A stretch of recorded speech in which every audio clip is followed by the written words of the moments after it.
بسم اللہ الرحمن الرحیم۔ سیدہ زینب رضی اللہ تعالیٰ عنہ جب پیدا ہوئیں تو اس وقت نبی کریم صلی اللہ علیہ وسلم کی عمر مبارک 30 سال تھی۔ ان کا نکاح مکے میں ہی ابو العاص رضی اللہ تعالیٰ عنہ بن ربیع سے ہوا تھا۔ ابو العاص رضی اللہ تعالیٰ عنہ کی والدہ حالہ بنت خویلد حضرت خدیجہ رضی اللہ تعالیٰ عنہ کی سگی بہن ہیں۔ یہ نکاح حضرت خدیجہ رضی اللہ تعالیٰ عنہ کے سامنے ہوا تھا۔ سیدہ زینب رضی اللہ تعالیٰ عنہ اپنی والدہ کے ساتھ ہی داخل اسلام ہو گئی تھیں، مگر ابو العاص رضی اللہ تعالیٰ عنہ کا اسلام تاخیر میں رہا۔ جنگ بدر میں ابو العاص رضی اللہ تعالیٰ عنہ قریش کی جانب تھے۔ ان کو عبداللہ بن جبیر بن نعمان انصاری نے اسیر کر لیا۔ سیدہ زینب رضی اللہ تعالیٰ عنہ نے ان کے فدیے میں وہ اپنا ہار بھیجا تھا جو حضرت خدیجہ رضی اللہ تعالیٰ عنہ نے بیٹی کو جہیز میں دیا تھا۔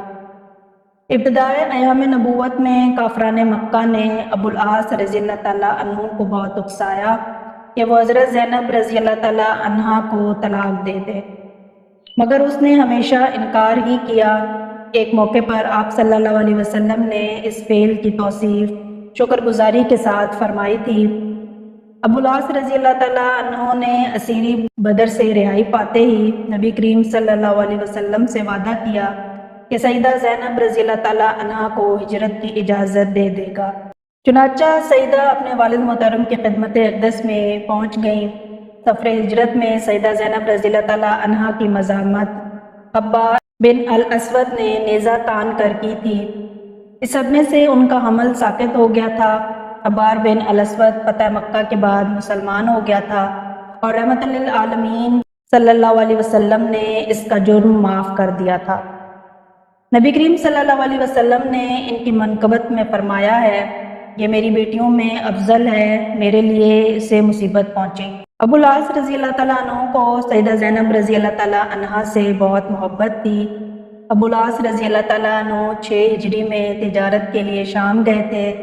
اس وقت قبیلہ قریش مسلمانوں کا فریق جنگ تھا، اس لیے ابو بصیر اور ابو جندل رضی اللہ تعالیٰ عنہ کے ہمراہی مسلمانوں نے جو اسلام لانے کے جرم میں قریش کی قید میں رہ گئے تھے، اب سرحد شام پر ایک پہاڑ پر جا گزیر تھے۔ اس قافلے کا تمام سامان ضبط کر لیا گیا، مگر ابو العاص رضی اللہ تعالیٰ عنہ کو گرفتار نہ کیا۔ ابو العاص رضی اللہ تعالیٰ عنہ وہاں سے سیدھا مدینہ طیبہ پہنچے۔ نماز کے وقت مسجد میں سیدہ زینب رضی اللہ تعالیٰ عنہ کی یہ آواز مسلمانوں کے کان میں پڑی، میں ابو العاص بن ربیع کو پناہ دیتی ہوں۔ یہ آواز اس وقت سنی گئی جب مسلمان نماز میں داخل ہو چکے تھے۔ نماز سے فارغ ہوئے تو نبی کریم صلی اللہ علیہ وسلم نے فرمایا، لوگو تم نے بھی کچھ سنا جو میں نے سنا ہے؟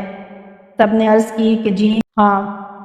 فرمایا، واللہ مجھے اس سے پہلے کچھ علم نہ تھا، میں یہ آواز تمہارے ساتھ ہی سن رہا ہوں، اور پناہ دینے کا حق تو ہر ادنی مسلمان کو بھی حاصل ہے۔ پھر نبی کریم صلی اللہ علیہ وسلم گھر میں بیٹی کے پاس گئے اور اسے فرمایا، بیٹی ابو العاص کو عزت سے ٹھہراؤ، خود اس سے الگ رہو، تو اسے حلال نہیں۔ سیدہ زینب رضی اللہ تعالیٰ عنہ نے عرض کی کہ وہ تمہارے قافلہ واپس لینے کو آیا ہے۔ تب نبی کریم صلی اللہ علیہ وسلم نے لوگوں میں یہ تقریر فرمائی، اس شخص کے متعلق جو ہم میں سے ہے وہ تم جانتے ہی ہو، تم کو اس کا جو مال ہاتھ لگ گیا ہو تو یہ داد الہی ہے، مگر میں پسند کرتا ہوں کہ تم اس پر احسان کرو اور مال واپس کراؤ، لیکن اگر تم اس سے انکار کرو گے تو میں سمجھتا ہوں کہ تم زیادہ حقدار ہو۔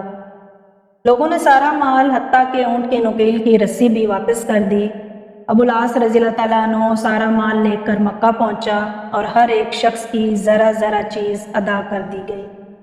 پھر دریافت کیا کہ کسی شخص کا کچھ رہ گیا ہو تو بتا دے۔ سب نے کہا، اللہ تجھے جزائے خیر دے۔ تب ابو العاص رضی اللہ تعالیٰ عنہ نے کلمہ شہادت پڑھا اور فرمایا کہ اب تک مجھے یہی حال اسلام سے روکتا رہا کہ کوئی شخص مجھے حق مار لینے کا الزام نہ دے۔ اب میری ذمہ داری نہ رہی تو میں اب اسلام قبول کرتا ہوں، اور پھر مدینے کو روانہ ہو گئے۔ وہ مدینے پہنچے تو نبی کریم صلی اللہ علیہ وسلم نے 6 سال کی مفارقت کے بعد نکاح اول ہی پر سیدہ زینب رضی اللہ تعالیٰ عنہا کو حضرت ابو العاص رضی اللہ تعالیٰ عنہ کے گھر رخصت کر دیا۔ سبحان اللہ۔ امید کرتی ہوں کہ آپ کو آج کی ویڈیو بھی پسند آئی ہوگی۔ اگر آپ کو ہماری آج کی ویڈیو پسند آئی ہو تو ہمارے چینل کو سبسکرائب کر دیں اور کمنٹ میں اپنی رائے کا اظہار ضرور کیجیے گا۔ ملتے ہیں نیکسٹ ویڈیو میں، تب تک کے لیے اجازت دیجیے۔ اللہ حافظ۔